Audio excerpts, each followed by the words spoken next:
Girl, stop playing.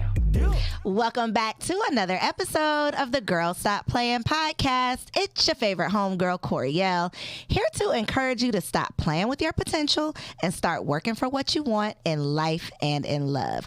You already know that I believe you can make the money and you can get the honey. You can have it all as long as you are willing to work. And so it is my pleasure to bring you the information and the conversations to help you do just that. So before we get into this week's episode, which is going to be some good girl talk and some boss talk, I have to remind you that today's show is brought to you by Pull Your Card. We're going to play a little round of Pull Your Card at the end of today's show, but you can play a round or 2 or 10 of Pull Your Card at your next game night, girls night, family night, vacation, however you like to get down. Pull Your Card can definitely add a little spice to your next party. All right. So all you gotta do is log on to pullyourcard.com and I'll make sure we drop the link down below so that you can grab a deck for you and a friend. So today we have Miss Mikki Bey in the building. She's a nationally known life coach, entrepreneur, speaker, and beauty industry expert for the last 15 years. She's been seen on Vogue, Essence, CNBC, ABC, and of course, my favorite show, Shark Tank, y'all. Welcome her to the studio. Hey girl, hey. Hey girl, hey. Thank you So for first of all, I having love your hair. We've been talking about it a little bit, but because we're live now, I just want to publicly say that I love your hair. And y'all, she says she's having a bad hair day. I don't see, it's bad, like bad. Bad isn't good. Yeah, Okay. bad isn't good, but I don't see it. So if y'all don't know, I look like the starting of this underneath all of this, but she's only been growing them for 2 years, y'all. So I have hope today. So we wanted to start the show with a little bit of hope. Yeah. But hey girl, hey. Hey girl, hey. So I'm excited to talk to you. Y'all know, y'all might not know, but I love Shark Tank. And when I tell people that Shark Tank makes me cry, they usually look at me like I'm a little crazy, but it really truly just, I cry very often watching Shark Tank. It's something about like watching people's dreams come true, you know, like seeing their passion, seeing them have that moment where they're like, the blood, the sweat, the tears, it's paid off. It does something to my spirit as an entrepreneur, as someone who's constantly going after their goals. But everybody doesn't always have that same result. Everybody doesn't get to share that same sentiment. And so to be able to talk to someone, a true Shark Tank alum, is truly a pleasure. And let me tell y'all something else. Homegirl don't even like talking about this, y'all, but she said she done turned down several opportunities to have this conversation, but she said yes. So we're going to get into it. We're going to talk about it. Let's talk about it. Okay, so obviously that's where I want to start with Shark Tank, because if we Google you, you are Google-licious, but if we Google you, Shark Tank is what we are going to see. Right. My first question is, how do you feel with that being like the Mikki Bey Shark Tank? How do you feel about that being like a part of kind of like your business identity at this point for people who don't know you beyond that? Well, first of all, it was an amazing opportunity for me as an entrepreneur, as a solo entrepreneur at that time. And it was an awesome experience. And I'm so proud that my name is next to Shark Tank everywhere. Yes. I mean, I think that is absolutely amazing. The brand is phenomenal. And, you know, it was my favorite show too. So it was really a dream of mine to be on Shark Tank. And a little known fact, so Shark Tank is for products. I was a service business at the time. And at the time, I was only the second company to be featured as a service. Okay. Not only did I beat out like 50,000 people, Yeah. but all of those people had a product, and I was a service-based business. So I'm And super you made proud. the cut. Absolutely. Okay, so what, I know you said that it was one of your favorite shows. Was that your motivation? I mean, obviously, you know, getting a business partner, getting a nice, you know, investment was ideal, but what was like your motivation for wanting to go into the tank? Because it's a little scary to me. Well, you know what? It's funny that you asked that, because I was a super fan of the show. And you mentioned that watching people go through the blood, sweat, and the tears and get their dream at the end. I didn't get the deal, but I did get my dream. Yes. So I think that's really, really important to know, because it led me to the life that I have right now, which is my dream life, right? So my feeling about it is that the the experience of being on Shark Tank was absolutely a dream come true, and it started my manifestation process. What I teach now as a life coach is manifestation. Okay. And I ended up getting on the show because at the time, Mikki Bey Eyelash Extensions was my company. I was on the same street as Sony, which is the studio that Shark Tank is taped at. Okay. And one of the producers came in to get her eyelashes done. I had no idea she was a Shark Tank producer. And I'm just talking to her, chatting it up, like I normally did. And I asked her what she did for a living. She said, oh, I'm a producer. I said, oh, I used to be a news producer. What do you produce? She said, I produce a show for Shark Tank. And I was like, what? I said, well, I need to be on Shark Tank. Yeah. And she was like, well, run me your pitch. I ran my pitch so quick. She was like, oh, my God, you need to be on Shark Tank. And so she said, well, I can't promise anything, but I'll get you in touch with the producer. You can have your interview. And it went so fast after that. Really? Yeah, what is so fast? Because I do want to know about the timeline. So that happened on a Friday, and this was like in April. Okay. So that happened on a Friday. I had a call by Monday with the producer. I then had to do like a 60-page application. And entrepreneurs, have your paperwork in order. Listen. Because when I tell you, if you see people on Shark Tank, they don't have no record. They pay their taxes. They got all the things. Because you have to, I'm telling you, the background check is crazy, okay? So you have to have your paperwork in order. But after that, they tell you through the whole experience, you are not going to be on Shark Tank until you see yourself on Shark Tank. Meaning, you might go in and shoot, and they still don't even. And you don't make it. Correct. So you don't know that you're going to be on Shark Tank literally until they give you like the air date. So I went and taped in June. So I started the process in April. I taped in June. It came on the week of our birthday. Yes. October 2nd. Wow. 2015. Okay. So the process to pitching, I guess, to getting on the show before being on TV. So the process to getting on the show was fairly quick. Yeah. And then you didn't find out until October, and then you aired in October. Correct.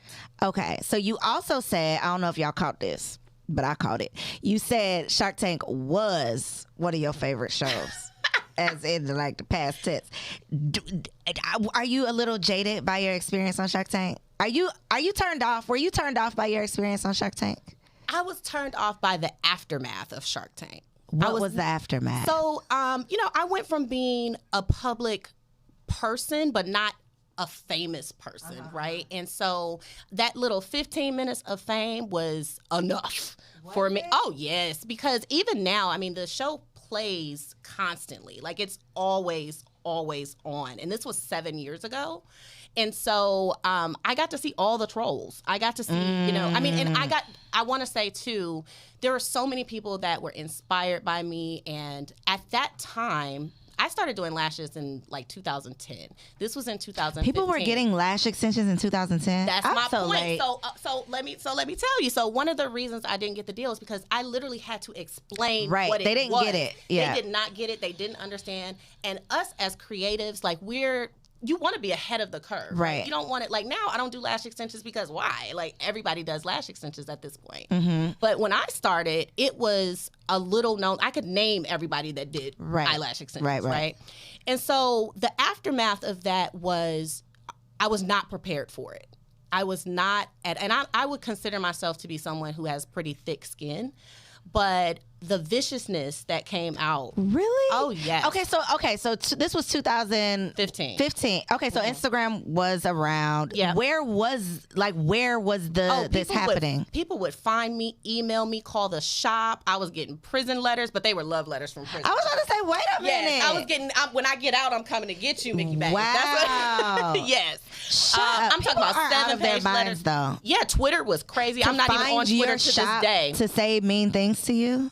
Yes.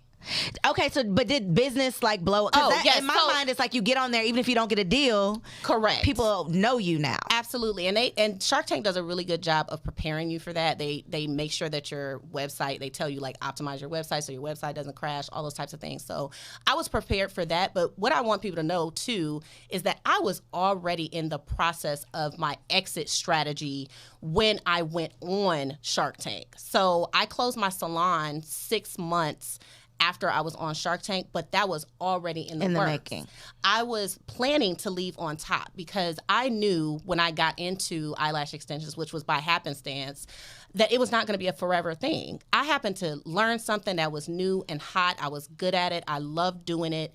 And it was not my forever plan. I was in school for my MBA. I went to Pepperdine and got my MBA. So I was 6 months from graduating. This was a part of the plan. Exactly. So for me, I just felt like the narrative that was created was not my truth.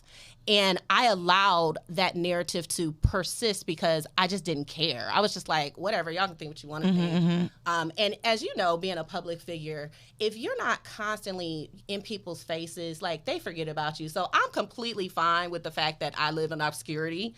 I am not on social media every day. I live my real life. I enjoy my life. And I've always been like that. So it's kind of like one of those things where people are like, well, what happened to Mikki Bey? Nothing happened to Mikki Bey. I'm not out there like that. So what made you not want to talk about it on other platforms? Is it because you wanted it to kind of go away? You didn't want to necessarily like be known for this, or you didn't want this to be attached to you any more than it already was? No, because the experience itself was amazing. I got to meet one of my true entrepreneurial heroes, which is Mark Cuban. If you watch the segment, I put lashes on Mark Cuban. And so that was a highlight of my life. So it wasn't that. Like I said, it was the aftermath. It was pretty traumatic for me. And yes, it was, because I was unprepared. Like, I think that was the first time I felt like depression after the fact. I've never publicly talked about this. And people assume it was this like amazing experience, but really the aftermath of it, because people felt like, oh, well, you cried on Shark Tank, you didn't get a deal, and that looks like failure to them. But it has really led me to every good thing in my life that I have right now. I got engaged 6 months later. I moved to Houston. I started a whole nother career in pharmaceuticals, and in 5 years' time, I went from being an entry-level sales rep to a vice president for a dermatology company. Come on, boss babe. So, I still ran multiple companies during that time, got married, had a baby. So that was just a season. That was just it was a season, and there was nothing about it that was a failure. I am Mikki Bey everywhere that I go. I was authentic in that moment. I did care about it. But again, I was in business school. I knew I was not going to get the deal when I went in. Really? Absolutely, because the money didn't match. So in order to get the deal, you have to have, your valuation has to be equal to what you're asking for, right? Okay, I do want to talk about the valuation. Okay. Because how the hell, I'm a business owner, but baby, them numbers is not my thing. The math don't be math. And if I got the calculator, I ain't gonna lie to you. How do you even come up with that? Well, they come up with what they're going to. I come up with what I'm going to ask for, and they come up with what they're willing to put in, right? So I think I went in asking for like $100,000. I don't even remember at this point, but like $100,000. And really, to have gotten that, I would have needed to be worth $1.5 million at that time. Gotcha. Right? For the percentage that I was offering, and they could have offered me, $30,000 for 50% of the company. I had my own $30,000. So I was I'm not doing that, right? I was already successful. I was the biggest name in LA, Black woman-owned business, right down the street from Sony. So I'm not in the hood or anything like that. And I just felt like, why? If I'm going to go and ask for some money that's really going to make a difference here. So one thought that I have had often on Shark Tank is, we need a Black Shark Tank, because I have seen so many Black businesses. Shout out to Melissa Butler, because baby, Detroit's own. I'm from Detroit too. Okay. Yes. I have seen so many Black business owners go in there with legitimate ideas, legitimate, like, credible things that they've done, things that they're doing, brilliant ideas, but you got to do so much explaining. And a lot of times once you have to start doing all that explaining, you lost them because they just don't get it. And even David don't be looking out for the people like I think he should, because we need we need a voice. We need like an advocate. We need someone to say, no, the community does need this. There was another a couple that had like a hair care product that went on to do like multiple millions of dollars, but when they were in Shark Tank, they just didn't get it. They didn't understand it. They don't understand our hair, so why would they put their money into something that they legitimately just don't understand? So I do think a part of it too is the cultural aspect of it. Like your main clientele, I'm making an assumption, but they might have been black women. There aren't any black women on Shark Tank. There aren't any wives of the sharks that are black women, not even Damon's, okay, which might be part of the problem. But they don't get it because they're not involved with it. They're not a part of the community. They don't see the need for it. So if you don't see the need for something, you putting your own money into it a lot of times it doesn't make sense to you. So whoever wants to start the Black Shark Tank, please do it, because we are brilliant. Absolutely. We are innovators. Like, we have so many amazing ideas, which is proven because so many people go on to do so many amazing things that get insulted and shut down in the tank. So with your episode and with Melissa's episode specifically, I felt like, why you got to do black women like that? Because white women will come in that tank and cry all day long and get sympathy and get a deal. And I'm always like, y'all are much harder on us, in my opinion. So, what's your opinion? Go ahead. Okay, so all that's true. Okay.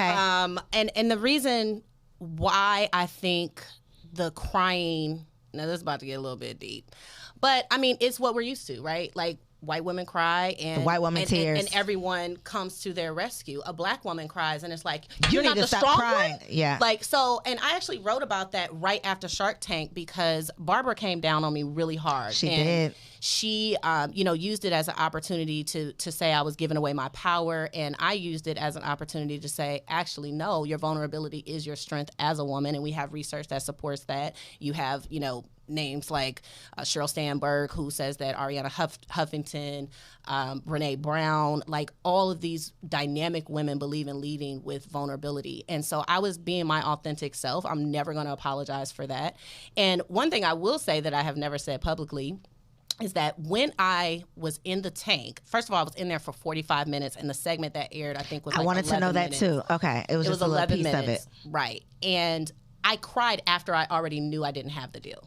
So they chopped and screwed it. Correct. Okay. And the crying was actually because they asked me what was the hardest part of running my business. And it was when I had to go and take care of my father, who was terminally ill, for 3 months, and leave my business to go and be with him. And so I started crying because I was talking about my dad, who had passed away. I actually found out I was going to tape for Shark Tank on the anniversary of his death, which I thought was just like, the universe kind of giving me a nod there.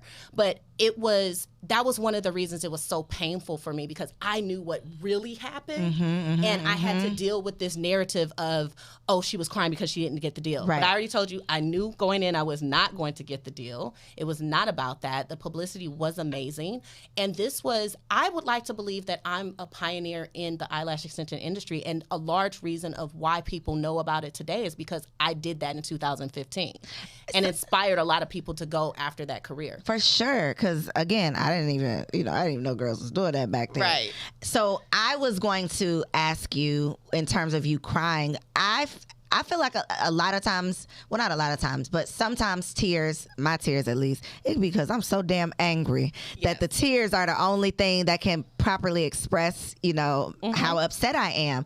But to know the truth behind it, I do kind of feel like, that was pretty unfair how they portrayed it. And so we know, like, reality TV, when we think about like the Housewives or Love and Hip Hop, we know that that's chopped and screwed, that you're going to see this part and then the ending, and then you never really see it as it unfolds. But I ain't know they was doing that on Shark Tank. Well, you know what? I think here's the thing. Like, my background, I have a degree in journalism. I was a news producer for many years before I got into beauty. And I understand television, right? It is still played today because it's good TV. I'm happy about that, right? But I think you still have to remember that there's a person on the other side of it. And with all publicity or with all fame, there's going to be the good and the bad. There's going to be your fans and there's going to be your trolls. I get that, but I was unprepared for going into it. And it really made me shy away for a long time, for years. I went into a completely different industry and just tried to forget about my Mikki Bey life and go on about my life as a wife and a mom, because I was just so turned off by people, really. And people are my love. I mean, I lead and do what I do because I love people. And so it was really disheartening to me, the venom that people had, you know, the racism that I saw. But then, like I said, on the flip side, there were so many people who sent me beautiful notes and went out of their way to find me on LinkedIn or find me on Facebook or send me an email to tell me how I've inspired them. And those are the people that I do what I do for. So for those people out there who are truly inspired, who do love Shark Tank, who would love, you know, this opportunity, what are some things that they could do if, you know, if the opportunity presented itself? What could they do that maybe would help them prepare? So you have to put a tape together, right? So I think the thing that helped me is my television background. So I really produced my little segment that I sent to them. It was 10 minutes long. I took my time. I wrote out my script. I knew what I was going to say. I made it funny. I made it entertaining. And now we have examples of this everywhere because social media is huge. But back then, this was like the first kind of content creation, right? Yeah. And so I would say be authentic, know like what makes you different and why it's something that people need. Because ultimately, you're going to make money when you're adding value. And when people see that value, that's something they want to invest in. So you mentioned that, in your opinion, Shark Tank is more so for products. Do you think that a service-based business could go on and close a deal? Absolutely. What I was asking for them to do was invest in a franchise. And we never even got that. You never even got to hear like what I was actually asking because they were leading with the emotion of the segment, which is fine, whatever. That's what they need to do for but TV. But look at what is here now. Right. So I was a visionary, right? Because we have Amazing Lash, we have Deca Lash, we have all these different places. The dry bar lady, she's actually yep. one of the sharks sometimes. Yep, exactly. Allie Webb. You know, there are Thank you. I didn't know her name. And there is a black shark, actually. A Good American. I can't remember her name, but she's on there now. Really? Yeah, black woman shark is on there. Don't kill me, y'all. My bad. But, you know, the thing about it is that with Shark Tank, I think it can be an amazing platform. If you make it through all the hoops and everything, you're going to make more money, period, point blank. I mean, people were flying in to get their lashes done by me. But again, I was already in my exit strategy. So I had girls working for me. I wasn't physically in there doing lashes. And so even that was like people flying in from New York to get their lashes done by me. And I'm you not weren't there, doing, yeah, right? yeah, so it was just like navigating those types of things. But it was awesome. So the back lash or the other side of it, what could people do to prepare, like just have a therapist on deck? Like what you know what would you actually suggest? they have a psychologist there. Really? So yes. they know it's gonna be like this. Well, because a lot of people are really, you know, broken up. I wasn't broken. I didn't need a psychologist after I got off the stage. I needed a psychologist after the letters started rolling in. Yes, yeah. After it aired.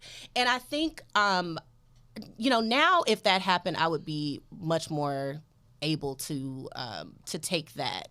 But at that point, I just didn't know it was coming. And I think that when you are going into a situation that's reality TV and you're not a celebrity, you're not thinking that I'm going to get kind of like Kim K kind of venom towards me because I'm a regular person, right? Yeah.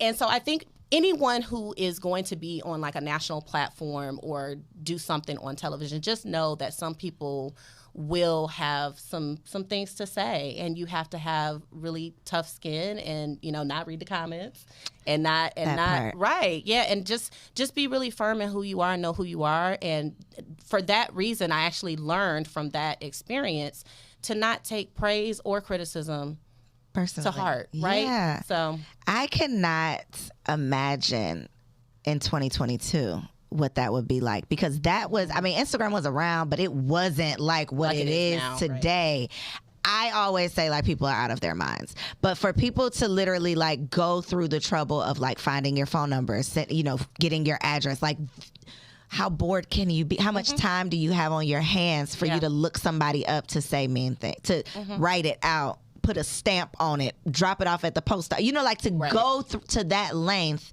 to tear somebody down is like unimaginable for me. And I feel like the same way you said the show prepared you and told you, you know, optimize your website and do the things, that hopefully now is a part of their preparation, is letting you know, like, these are some of the downsides of being on this platform. You know, these are some things that you could prepare for. I'm going to have to ask Melissa, because I can only imagine. I mean, I think they said something like colorful cockroaches to her with her lipstick. You know, like they said a lot, so many rude things that I can only imagine what the viewers said. Well, the best revenge is success. And shout out to Melissa. Shout out to the lip bar. Yes, shout out to the lip bar. I'm from Detroit, so I've been a longtime supporter of hers as well. And, her success is all of our success, right? And so I just think that both of us didn't get the deal, right? And she continued on and held fast to her dream, and look where she is now. She's all over the place, and that's amazing. And she just got another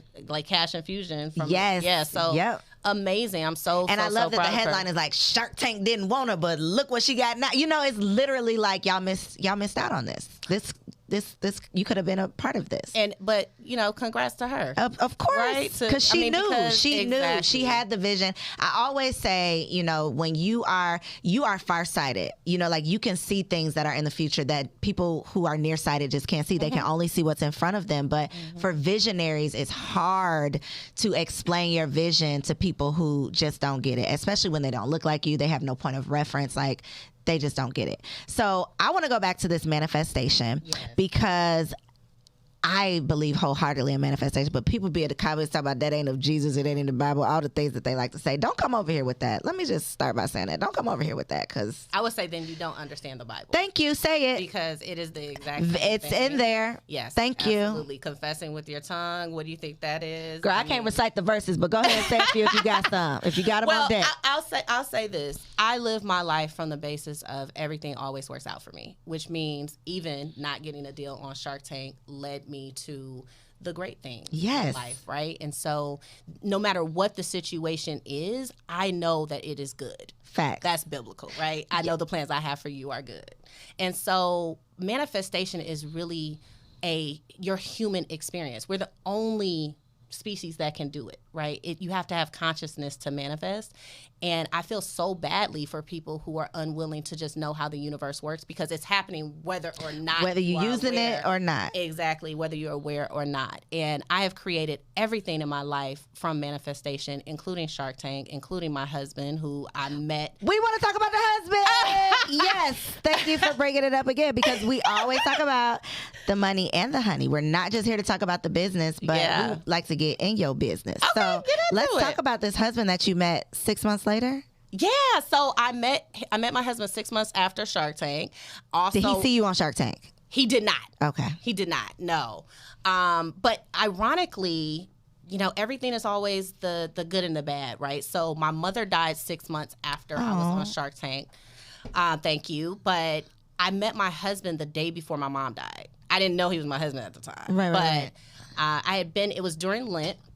And so I gave up dating while I was, on my fast, because I lived in LA for 10 years. And so I had dated a lot, and I was just tired. I was just like, you know what, God, let me just focus on you, because it ain't working out. And so I went on this spiritual fast. I decided not to date or anything during that time. While I was on my fast, I literally felt my husband's energy come around me and over me. I knew he was near me. I didn't know who he was. I didn't know where he was, but I knew he was close. And Easter Sunday, when I broke my fast, I logged on to OkCupid. He was the first profile I saw. I did not send him a message. He sent me a message the next day, but was like, hey, I would be in hot pursuit of you, but I'm moving to Philly in a week. So I was like, oh, great. The next day, my mom passed away, so I'm not thinking about him at all. I come back like a week later, and I'm like, oh, man, what happened to that guy? Let me just send him a note and see if he's still around. We end up going to breakfast. We got engaged on our first date, married 90 days later. Yep, married 90 days later, and here we are 6.5 years later with kids. Okay, no. Pause for the cause. What the hell? What happened on the What the hell? Over pancakes. I know. You know what? It's interesting. Everybody always asks me this, and by the way, I have no idea, guys. By the way, this is just a little blessing from God we about to get into right now. So this was manifestation, and I learned about manifestation when I was 24. Okay. I was 32 when I got married. At 26, I started having a reoccurring dream about my husband. And I knew he was tall, I knew he was dark-skinned, and he hugged me in the dream. And I'd had that dream for 6 years. When I hugged my husband for the first time outside of this restaurant, I felt the energy that I felt in the dream. So I knew it was him. The other thing is that while I was on my fast, I asked for something that nobody else in the world knew except for me and God. And I said, God, let this man see me and know that it's me. Because I didn't want nobody trying to test me, trying to see if I'm gonna be a good wife and all this stuff. I was just like, God, I'm tired. Like, let this man see me and know that it's me. So we're talking over pancakes. I did not tell him that my mom passed away until we were at breakfast. And he was like, oh my God, like, how are you even here? And I said, you know what? I just want someone who doesn't pity me right now. Like, I just want to be myself for a quick second, even if it's a small time. Mm-hmm. And after that, he started asking me like real non-first date questions, like, do you want kids? Yeah. Right, like all the things, right? And at the end of his questions, he was like, okay, do you want to marry me? And I was like, no, because I want a better proposal. But then when we got outside, he got down on one knee with a ring that he made out of the paper sugar packets. And he's an artist, so it looked really, really nice, right? He made the ring. I had no idea he was doing this at the table. Got down on one knee and asked me by my whole government name to marry him. And I said yes. And he did move to Philly. Front door. Yep, he did move to Philly that day, but he moved back 2 weeks later. We've been together ever since, married 90 days later. Now that's a TV segment right there. And that was all because I asked for a thing, I believed it, I surrendered it, I let it come. And you received it. And I got it. Come on, ask, believe, receive. That's it. Wow. Mm-hmm. So many questions. Where do I even want to? Okay, I do want to ask, because this sounds amazing and I love love. Mm-hmm. But I know that there had to be some people around you that was like, girl, are you crazy? Were there those people, or were there people who were just like, oh my God, this is so amazing? Immediately. I lost my 2 best friends. Really? Because of this. My first best friend, we were living together, and I came home and was like, I'm engaged. And she was like, you crazy? Yeah. Yeah, because you weren't engaged literally. When you left the house. Right. And she literally like packed her stuff up, moved out, and was like, I can't watch this train wreck. You are making this decision based on your grief. Like, your mom just died. Like, this guy's an opportunist. Like, all the things, right? My other best friend, same thing. Like, she was just like, this is crazy. Like, what are you doing? And but I don't want to be friends with you anymore? I don't know why it was such an offense to them in that way, but that's what happened. That is what happened.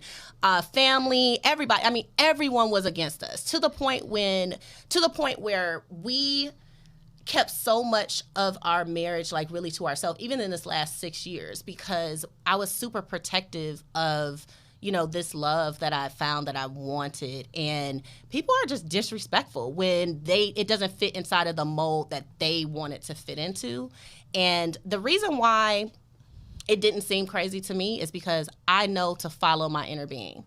So when inner me says move, go left, go right, I do that. And so I knew that this was not me choosing my husband. This was coming from above. This was literally what I had asked for. And I knew that this was the person that I was supposed to be with. So I didn't really care that I was losing friends, and I continued to lose people out of my life. Continued, even to this day, where people are just like, girl. Really? Mm-hmm. So at any point, did those doubts ever make you start doubting it? No. Or were you very convicted and this is what is meant to be?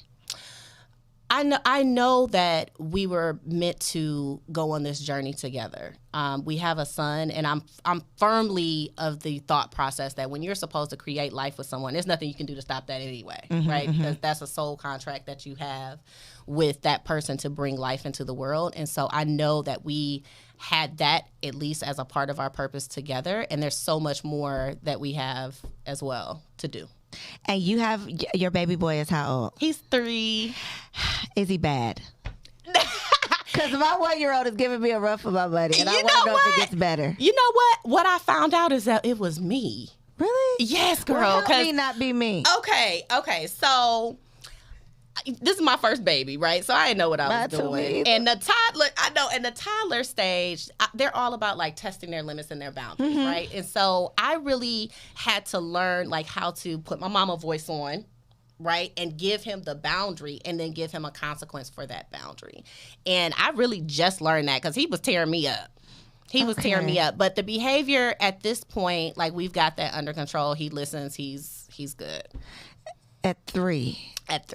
So 2. I didn't have 2. 2 wasn't bad. It was really like when he turned 3 that was just like, who are you, little boy?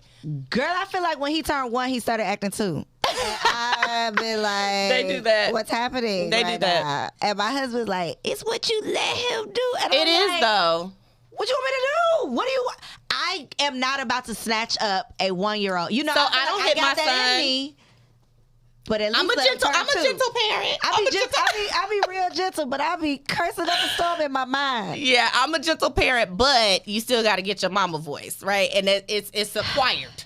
So when I get my stern voice and I give him that look and I'm like, okay, I start counting and he know by the time I get to 5, what's going to happen? He's going to be in the timeout chair. If the timeout chair don't work, you go to the timeout room.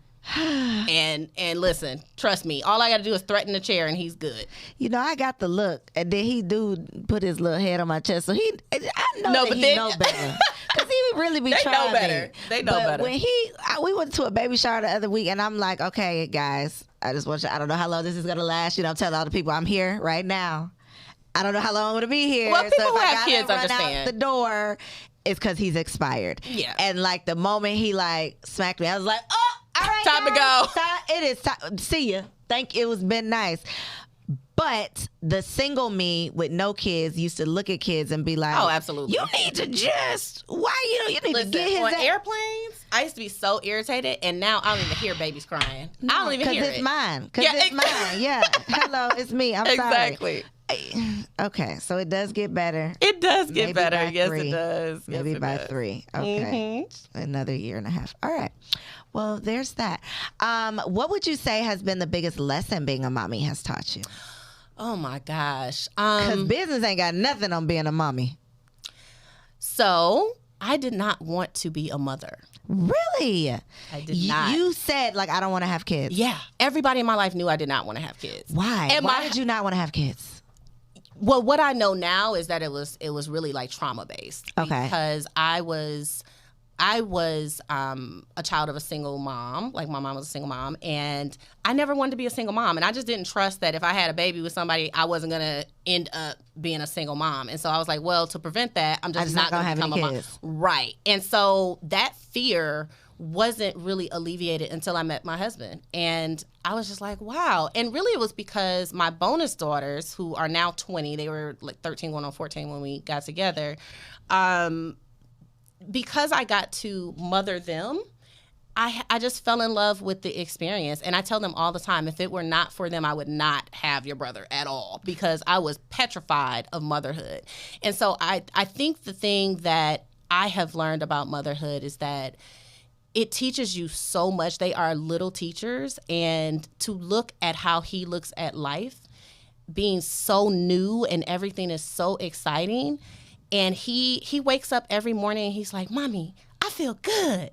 Mommy, are you happy? I'm like, yes, I'm happy. And I work every day to be able to give him an honest answer of whether or not I'm happy. And so he really keeps me grounded. He allows me to see the world through just pure eyes. Innocence. It's so beautiful. And I love being able to see it up close in this way. He's the first child I've ever he was the first diaper I changed. He was the first everything. So you was really like, I'm not about this life. I detested children before I had my own. You know, so I was watching some reality show and it was like a dating show, and the woman was saying like, I don't want to have kids, and it boiled down to her childhood. And she had such a traumatic childhood, whatever happened to her, that she just did not want to do that to another child, or, you know, for someone else to experience that. And so I do think, you know, that a lot of times it really just takes some unpacking of what the root is, because most women don't just like hate kids. It's just like these thoughts that we have associated to us having to be a mother, the stress we saw our mothers under that we don't want to experience. So I think a lot of times it's like those underlying things that we just don't give ourselves time and space to really work through. So I never said that I didn't want to have kids. I've always wanted to have a whole lot of kids. But what I did say is, miss me with the step kids. So let's talk about these bonus kids, because a lot of my ladies are, you know, 30 plus, where a lot of these men are coming with some bonuses, right? You said that you had a really great experience with your bonus daughters. Yep. They didn't ever give you hell. Never. Never even from the beginning. No. Wow. And also, My husband broke all my rules. So you know how you had a list when you're all single? The things you're not gonna do. Mm-hmm. He was none of them things on that list, and definitely one of the things that I did not want was a man with kids. I never even dated a man with kids before him. So not only did I like go from not dating anyone 0 ever to with 100 kids, real quick. Yes, and then 2 weeks after we got married, they moved in with us. So, Shut up. Yes, for the so summer. Where's their mother? That mother's around. She's a part of the village. And she just said, "Go live with them." It was for a period of time. Okay. But we she really was in getting in your business. She, I'm sorry. It's really fine. Intrigued by this. No, she was in transition, and she said, "Hey, can the girls come and live with you?" Absolutely. Wow. Like we village it up, so we do whatever we have to do. That. You know, for the kids. It was never any drama with her.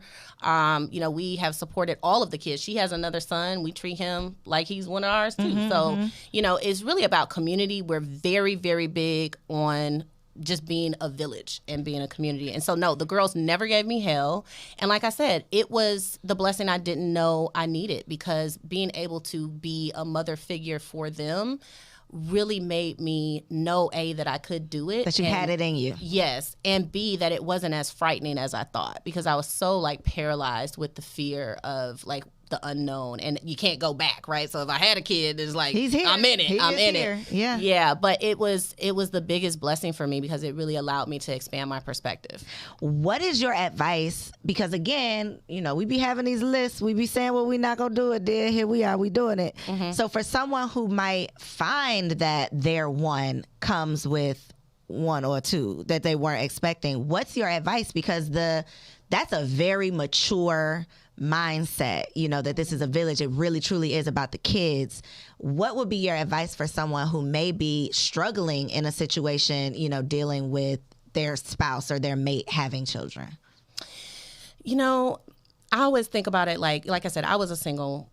My mom was product of a single mother, right? Yeah. So, and my mom did not date the entire time that I was growing up. Was she secretly dating you? She was secretly dating because she didn't want That's me what to. They be doing. They be secretly dating. Like they was secretly dating. But you know, I Mr. respect Joe. it. We know Mr. Joe was more than just a handyman. Exactly. But one thing I knew for a fact is that if she did eventually remarry, but one thing that I knew is that we were a package deal, and anyone that was going to come into her life was going to have to not only accept me but love me as well, and treat me like their own. And so my advice would be, take inventory for yourself if this is something you can really do, because it's not going to change. They're going to be his kids forever, right? And I think a lot of times our lists keep us single, because like I said, my husband was most of the things that were on my list, he was not. I mean, very, very important things that I wanted, but I married my husband for his character. I married my husband because I was told to by God. And so to me, you have to be in your knowingness. And I used to hate when people would say this to me when I was single, but you do know when you know. Meaning, when the man actually comes along, you're not going to care if he come with 2 kids or not, because your soul knows that this is your person.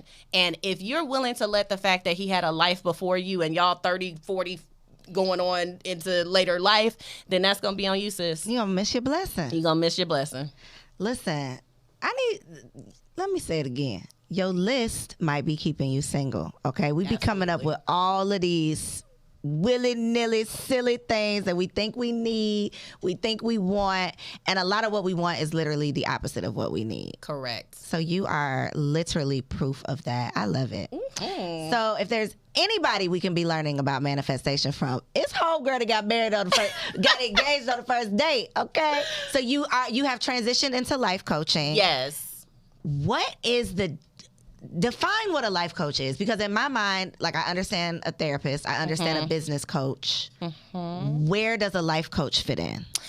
I like to think of a life coach as like your A-team, right? Like, part of, you should have a therapist, right? We're different. Therapists are really going to help you kind of dig into the root of things and like, where does this come from type of thing. I'm really future and now focused. So I'm going to deal with you from the perspective of, you can have everything that you want and all of your power is in the now, and getting you to understand who you are first and foremost, and then driving you to a place, very much like a coach. Like, if you've ever played any sports, and a good coach is going to be able to bring out the best in you when you don't see it in yourself. So I like to think of myself as, you know, like that. I'm Phil Jackson. right? I'm bringing out the best, something that's already in you. And because my spiritual gift is vision, I can see things for people and feel into things for people that they are having trouble getting clarity on for themselves. Is that draining? Very much so. How? So do you have your own, like your own Absolutely. 18 because you are doing so much for other people? Oh, I have, yes. I have a life coach. I have therapists. I have best friends. I have a village. Yes, absolutely. And I also have my glam squad. They're part of my A team. They help me feel good, right? And so I think it's so important, especially when we are, these alpha women, we're juggling career, family, all the things. And that's exactly what I am teaching people, that yes, you can have it all, but you have to have the foundation underneath it, right? And you really have to know where you need to go for the resource. And mental health is a huge part of that. You definitely have to have your therapist on deck. You definitely need your life coach on deck, right? Because it's about those people who are able to move you out of those spaces and help you see your greatness to become who it is that you want to be.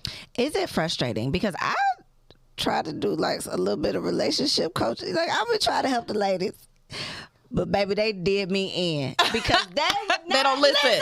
They would not listen. I told them, do not sleep with this man. And they like, yeah, I know. We're not going to sleep with the man. So you know what? It's not They was frustrating. lying. It's not frustrating for me because, first of all, I'm teaching you universal principles. Okay. Right? So you're not telling them. No, Okay. I'm not telling them do this, do that. Okay. Do That's this, might have been right? where I messed up. I'm telling them that there is a way that the universe works. When you understand how the universe works, you can be a co-creator of your life, period, point blank in the end.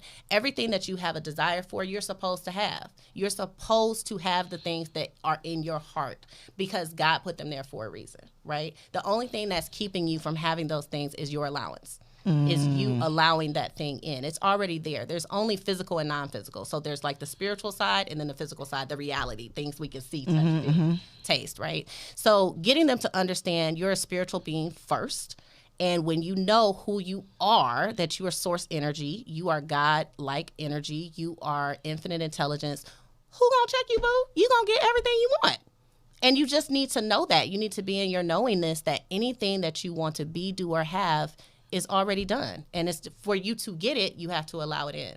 So that's one thought that I had when you mentioned like you trust yourself enough to know that this was the decision, that this is the direction, I think a lot of times women don't get to that point because they don't have that foundation. They don't have any spiritual, relationship. They have not tapped in. They have not, even their mindset. So spirituality is one part, but even their mindset around what they desire. Number one, admitting what they desire, and then really truly believing that they can have it, because so many women on one side of their mouth, they say all the things that they want, but then 2 seconds later, they talk about what doesn't exist, what they cannot have, what's not out there for them. And it's literally just sabotaging, the first part of the statement. So I think, maybe y'all need a life coach. Maybe I need a life coach. Yeah, come on. It just needs to be a part of it. The Well, 18 here's the you thing. said. You're exactly right. So your thoughts are what's creating your reality, right? So you have a thought that you keep thinking that becomes a belief, and that belief creates an emotion. The emotion has a frequency, and you're a huge magnet. So law of attraction says like attracts like. So if I'm over here thinking, I really, really want to be married, but I don't believe nobody gonna marry me, I don't believe I'm gonna get married before 45, 50, then guess what? The law of attraction is giving you what you are feeling about, not what you're saying, what you're feeling, because that is what is attracting to you. I wasn't able to get married in 90 days because I was opposing the energy. I had released it. So I knew I pressed into the fact that I know I'm a wife because God has already told me I'm a wife. So if you know a thing, there's no reason to even keep thinking about it because I know it. So now I can just be in expectation of the thing happening. And then the kicker is, though, my first best friend who told me it was going to be a train wreck later told me this would have never happened for me because I would not have believed it.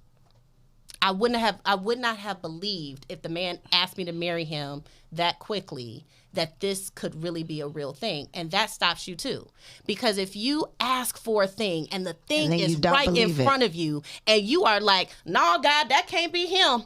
That ain't the package I'm looking for. Yep. Right? So I think we get in our own way a lot because you're praying and asking for a thing, but you're asking from lack, not from abundance. You're asking from the standpoint of, I want to be married so bad and in desperation. Well, that is going to repel, right? But if I'm coming to the table, like when I met my husband, I was 60 pounds heavier. I had a mohawk. I had no hair. I just cut my hair off. And I was probably the most confident I had ever been. And I really sat at that table like, you like it or you don't.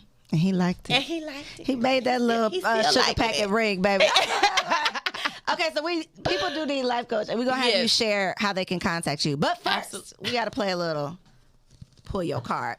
Okay. So inside Pull Your Card, it's like a mashup of all my favorite games. So there's Taboo, there's Heads Up, there's Trivia, there's categories, all of the things. But we're going to play this or that. It's really easy. I'm literally just going to give you two options, and you just pick your favorite, okay? Let's go. We're going to start with my favorite. Let's see how in tune we are, my Libra sis. I know, Libras. Let's see. Are you rolling with Fresh Prince or Martin? Fresh Prince. Okay, we are. And I know that's going to make a lot of people mad because they love could be mad. Martin, but I'm going with Fresh Prince. Yes, they could be mad. Absolutely. Hey, Will. Also Libra. Yes. Do you prefer, I mean, you're a married woman, but in your single life, looks or money? Which was more important to you? Money. Are you kidding me? Okay. All right. Are you going to say this looks? This is honest. I probably wouldn't say looks or money.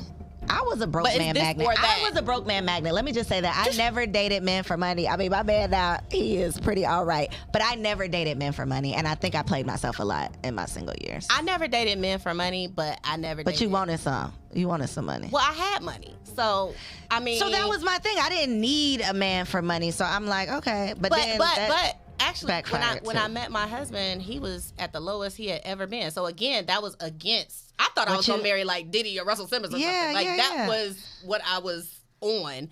But, you know, the thing about it is when you are supposed to be joined with someone, the money is going to ebb and flow anyway. Facts. So it's like you meet somebody and they're up, they're going to have a down period. Yep. Exactly. So you got to really love this person. And if it's the right person, y'all can get it together. Exactly. And that's what we do. Okay. So are you choosing an 800 credit score or $50,000 cash?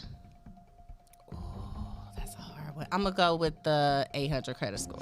Okay. That's always tricky. You going to take the 50,000? Depends on the day. Do you prefer insecure or power? Insecure. Okay. Issa. Shout out. Issa Come Rae. on down to the station, Issa. I can't wait to talk to you. I'm manifesting. What else do I need to say to manifest that? Let it go. She saw it. Okay. I say it every time. Go. That's it. Okay. All right. And then last but not least, do you prefer a night out on the town or are you more of a Netflix and chill kind of girl? Netflix and chill. You really? Yes. Homebody? Yes. I fall asleep. Absolutely. You don't fall asleep? I love sleeping is my favorite pastime. So it's funny because you asked me if this work is draining. Absolutely. So I am like an introvert at home. Me too. I am like under the covers, like with my heat on and my bonnet. Yeah, at home for sure. Wow. And I just bought my dream house. So come on, I'm taking advantage of this. I'm getting all my yes, I got all house. My things. Yes. All my things. Yes. Okay. I have really enjoyed this conversation, and I'm gonna hit you up because I might need a life coach. But for the people out there who also need a life coach, look right here in this camera and let them know how they can contact you to learn more. You can contact me at getmikkibey.com, or you can email me at info@getmikkibey.com, and it's Get Mikki Bey on all platforms. Are you accepting new clients? I am, absolutely. I have a $99 monthly membership. I have a group coaching program, and I also have one-on-one coaching as well as a VIP experience. All right, y'all. Get in where you fit in because you're the designer of your destiny. Get with it. Y'all, bomb-ass episode. I told y'all it was going to be good. Like it, comment below, and tell me what you are about to manifest. It's probably a man. And some money. Yeah, and some money. And a man with some money. Okay? And then subscribe to the channel so you don't miss any more of these amazing conversations. Share this episode with a friend, y'all. I love you. See you next week. Hey, girl. Hey, I hope you enjoyed that video. This channel is all about encouraging you to stop playing with your potential and start working for what you want in life and in love. So make sure you hit that subscribe button so that you'll be notified when the next video drops. And comment below and let me know what you want to see on the next video. Peace out.